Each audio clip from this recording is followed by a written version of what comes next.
ఇచ్చిన మహానుభావుడికి అంత అన్నం పెడతాడు. మాకు నెలకు 2000 బ్రహ్మాండంగా వస్తుంది. దేవుడు ఆయన 2000 పింఛన్ 4000 3000 చేస్తున్నారు. లేదులేండి, ఆయన ఆ గత ముక్కుడు చేసిన బాకీలు తీరలేకనా పీజు కొద్ది ఇంటికి మారుతున్నాయి. అవి బీకలేకనే చేస్తాడు. ఇప్పుడు ఇటు పెట్టేయి అటు పెడతాడు. అంటే 3000 అవుద్దంటారా? చేస్తాడు కానీ టైం పట్టింది. మరి వాడు బాకీ తీరద్దు, చేసిన అప్పు తీరాలనా? చేసేది వాడు ఊరి మీద పడ్డాడు, వాడు దొరికేటట్లేదు. ఆ బాకీలని తీరుతాడు ఇప్పుడు మహానుభావుడు. మరి మాకేడ పెడతాడు? మాకు 2 ఏళ్ళు చాలు ఆ బాకీ తీరిందా. ప్రశాంతమైన ఉద్యోగం అది, ప్రశాంతమైన మహానుభావుడు. ఇంటికి తెచ్చేస్తున్నారా? తెచ్చుకుంటారు పింఛన్ నెల నెల వస్తున్నాయి. పింఛన్ కంపల్సరిగా వస్తున్నాయి. 29 నాడు జేబుల్ని 29వ తారీఖు ఇంకొక 8 నాడే పడుతున్నాయి. ఒక రోజు ఒక నెల అకౌంట్ లోనండి పోస్ట్ ఆఫీస్ మాకు పోతే పోస్ట్ ఆఫీసులు పడతాయండి. మేము ఆడే బాగానే మాకు ఇస్తారు.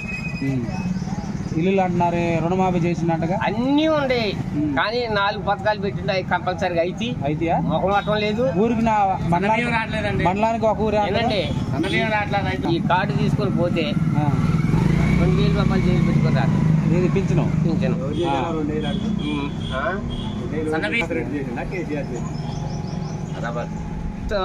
ఈ బాకీలు చేసి కట్టడ నెత్తన పెట్టిపోతే ఇప్పుడు ఆ బాకీలు తీర్చి మమ్మల్ని చేస్తాడు. సరే ముందు ముందు ఆ పథకాలు పెడతారని ఫ్రీ బస్ పెట్టారంట, అది వద్దంటున్నారు చాలా మంది. ఫ్రీ బస్ పెట్టడం కొంచెం దండగేనండి. అచ్చం ఆడవాళ్ళకి పెట్టింది కానీ అది అనవసరం అండి. మహానుభావుడు అది మాట్లాడటం తప్పు. ఆయన వల్ల నేను తప్పని ఒప్పుకుంటున్నా. ఫ్రీ బస్ అయితే దండగేనండి. ఈ ఆటోమేటిక్ అయితే ఆయన చేసిన బ్రహ్మాండంగా చేస్తాండి. ఏ పథకమైన బ్రహ్మాండంగా చేస్తాడు. ఆయన పెట్టిన బుక్కడ పోజాలు అందరికి రావట్లేదు అంటున్నారు. అందరు రాకుండా ఎట్టుంటాయండి. చెప్పుకొని చెట్టు పేరు చెప్పుకుని కాయలు అమ్ముకోవటమే కానీ రాకుండా ఉండే మహానుభావుడు ఎవరూ లేదు. అట్లా మొత్తానికి అయితే 100కి 8 మార్కులు ఇస్తారు రేవంత్ రెడ్డి గారికి. ఒక్క 2 మార్కులే తప్పుకి 98 ఇస్తారు. 8 తిరుగులేని మంత్రం. ఒక్కసారి మళ్ళీ ముఖ్యమంత్రి అయితే మరి రేపటి నుంచి వచ్చే సన్న బియ్యమే. సన్నబియ్యం పెడతారంటగా. ఇప్పుడు వచ్చే సన్న బియ్యమే మళ్ళీ అమ్మితే. బట్టి గారి పరిపాలన అడుగు జాడల్లో నడుతుంది ఈ ముఖ్యమంత్రి గారు. బాగా చేస్తున్నా బట్టి గారు బ్రహ్మాండంగా చేస్తాడు. ఆ తండ్రి భూమే ఇది మాకు ఖమ్మం జిల్లాకి. బట్టి గారు మాకు దేవుడు. మంచి చేస్తుందండి బ్రహ్మాండంగా. ఆయనే దేవుడు అండి. ఒక ఓటర్ లేకుండా వచ్చాడండి ఎప్పుడన్నా ఇటు? ఎప్పుడైనా వస్తూనే ఉంటాడు. చిన్నపిల్లగాడు వచ్చినట్టు వస్తాడు మా ఊరు రావాలంటే. మేము డప్పులు గిప్పులు తీసుకొని పోము. సాగు వస్తాడు, ఈ సాగు పోతాడు. ఆ కచ్చి కాడ 2 ముచ్చట్లు చెప్తూ వెళ్ళిపోతాడు. మహానుభావుడు.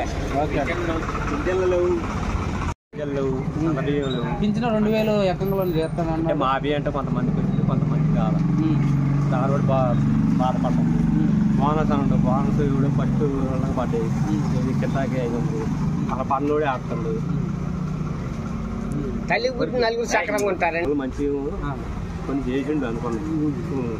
చేసిండు కానీ కొన్ని మరి ఆ పట్టోడికి బోనస్ చేసిండు. మరి పట్టోడికి మాఫీ పడదు. అయిన మాఫీ కేసీఆర్ మాఫీ చేసేవాడికి మాఫీ పడదు.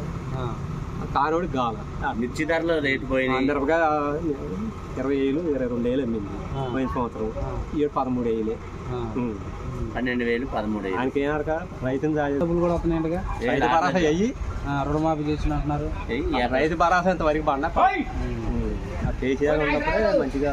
అంటే పార్టీ కేసీఆర్ అని కాదు, కేసీఆర్ వల్లే రైతు బాగుపడ్డారు. కాంగ్రెస్ కానీ టీఆర్ఎస్ కానీ తెలుగుదేశం కానీ కేసీఆర్ వచ్చినాక రైతు అన్నది బాగుపడ్డారు.